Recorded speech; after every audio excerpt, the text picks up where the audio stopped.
So you're new to photography and video. You're thinking about buying a DSLR camera. You know what? There's loads of options out there. It can be confusing, but don't worry. Today we're going to sort it out. We've got two cameras that I think are very good for starters: video, photo, and guess what? Even a webcam. A webcam that can give you this kind of quality in live streaming. People are going to be envious of your video quality. They're going to say, wait, mate, your video looks amazing.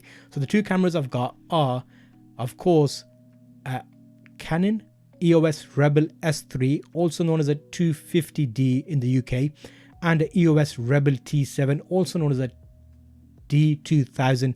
There's multiple names for them in different countries, but let me take you to my screen. We're going to have a look at this. We're going to sort this out once and for all.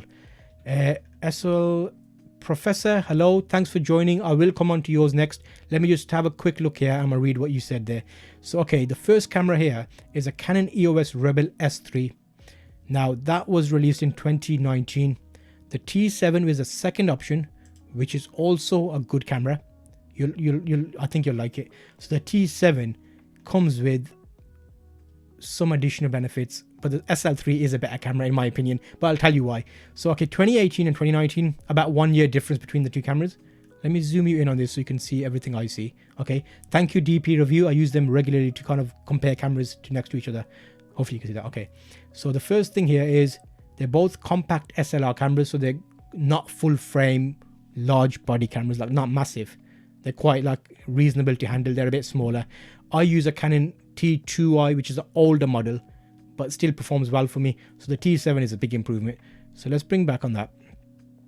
Okay, so now looking down, composite, max resolution, similar, 24 megapixels on both cameras. So you're actually doing quite well. Again, also don't worry about megapixel count. Sometimes people get worried if a camera has 24 megapixel and they're used to mobile cameras having 40 or 50 megapixels. Is a slight difference there. Not slight, a big difference. DSLR cameras have a bigger sensor and they have 24 megapixels, which are bigger, allowing in more information for the camera to process. Little mobile cameras have smaller processors and they basically jam-pack loads of megapixels on there, so they're smaller in size. So they're not going to perform in the same way. So it's worth bearing that in mind because I've had that question in the past. Okay, 24 APS-C cameras, CMOS. The SL3 is a Digic 8 processor. The SL3 is also known as a 250D.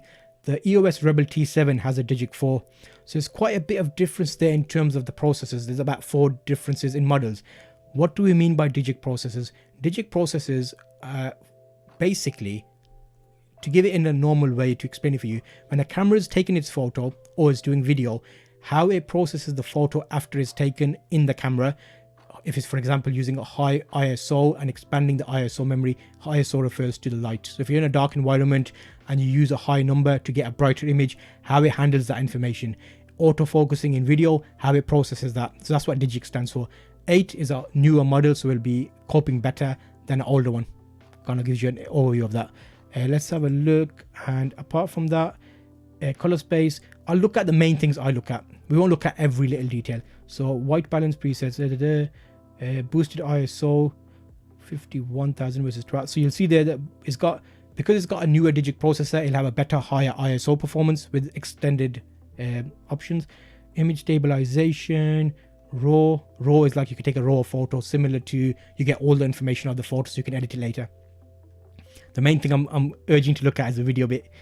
Okay, number of focus points. That can't be right, can it?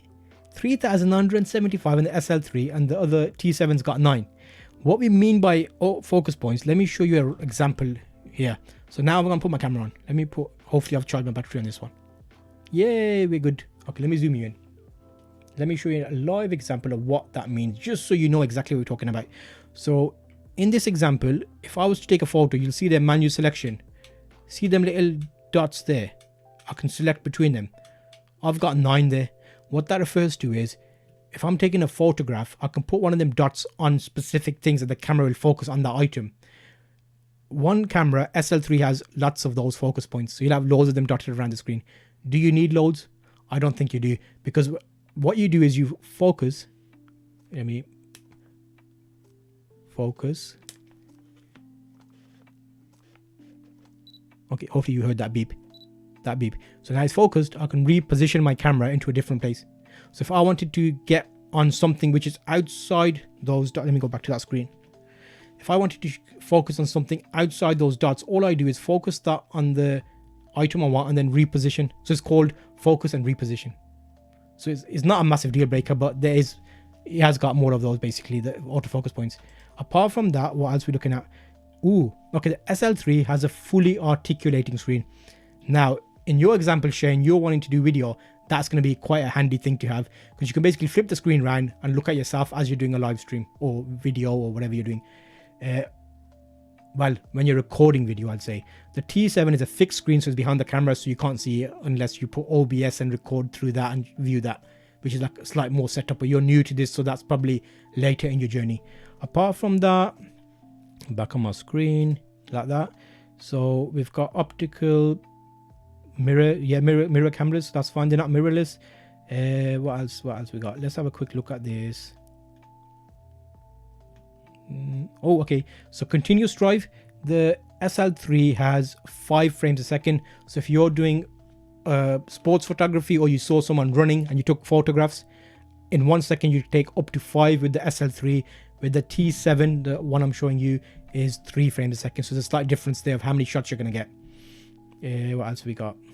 Okay, and of course the SL3 takes 4K video.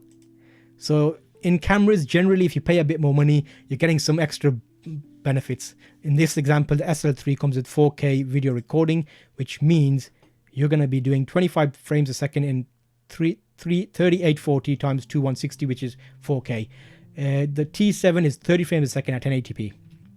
But if you're starting new, that's still adequate. Remember, if you've got more higher resolution video and you end up buying an SL3 and you take high 4K video, you need a powerful enough computer to be able to handle that video if you're going to edit it. So sometimes it's like you don't want to end up spending loads of money upgrading your computer if you don't need to. So the T7 might be good in that situation, but you're future-proofing yourself in a way, because you can have a DSLR camera. If you buy a good one now, you could use it for years and years and years. You'll notice here, I've got one for ages. There's one of my cameras. I use a second one there. Let me turn this off. The last time I did a demonstration, I left my battery on and it wasted, so I had to charge that. What else we got? They both have mini HDMI outs, and the good thing to note here is the SL3 250D and the T7 D2000 both have clean HDMI outs, which means if you ever need to use a HDMI capture card, you won't have any menus around your screen. So that's very good, especially for live streaming. Okay, and what else? Built-in wireless options, so you can transfer files. I use a card reader, a USB 3 card reader. I find it quicker and better. Something like that there, Lexa. I did a video about this before. So you basically take your card out your camera, you stick it in there. Let me show you that. You take it out, and then you stick that into here, and that's plugged into my computer via USB 3, so I got fast transfer speeds. You don't want to be waiting there ages over Wi-Fi transferring files if you can help it. But I do know why people will use that if you've got MacBooks or the newer Mac computers that don't have many in and out ports, which is another separate topic I won't get into. I'm getting some real good info from you right now. Thank you, Shane. Appreciate it. Hopefully you're enjoying this and you're getting a bit of detail, because I think what you'll find is when you get a camera, you'll have so many things on the camera that you might get overwhelmed. And a lot of people buy a camera, want to be photographers, but then they're like, oh, wait a minute, do I really need to know all this stuff? There's too many settings, and you get like kind of scared. But you don't need to.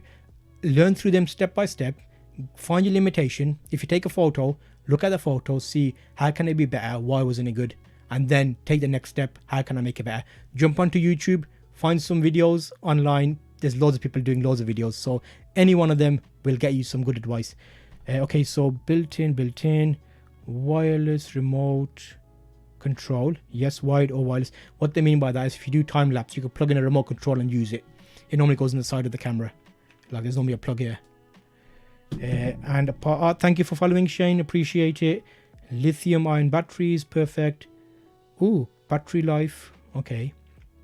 What else would I look at? Yeah, that's more or less everything, I think. So we've done a full breakdown there of 2 cameras, two cameras that I think are both very good in their own right. Depending on what you're doing, depending on your budget, either one of those cameras will serve you perfectly well. And you know what, I do a number of these comparisons, so you can check out another video here with more details about cameras and what offers are on different cameras.